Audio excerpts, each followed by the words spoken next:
That was Dave Niosi, president of the American Humanist Association. You can purchase Dave's book at Amazon.com. You'll find a link to that on the show notes page for this episode. Also on that page, you'll find a link to Dave's book tour. He's got some tour dates going through the fall, so definitely check that out.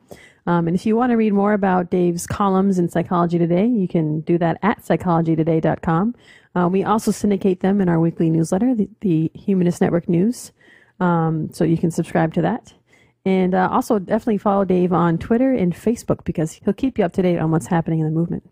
Now what? Our movement is definitely growing, and certainly the percentages of the population that are either part of our movement or would lean towards our movement if they were more actively engaged in these type of issues are growing dramatically. It's very, very, very encouraging. And the more these demographics switch, the more, frankly, I think all of our enemy might be strong of a word, but I kind of see them that way. The religious right, or the religious wrong, if you will, the more their power drops. So I'm just looking on psychologytoday.com, and so Dave wrote toward the end of June that atheist acceptability is on the rise in America.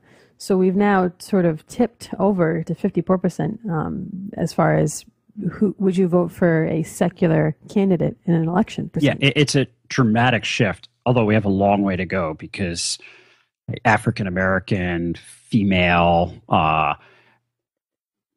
Catholic, all sorts of categories that used to be somewhat taboo in politics and used to be down in like that 40-50% range once upon a time, some of them at least, are all over like 95%. Just about anybody would vote for a woman or an African American without even thinking about it. So for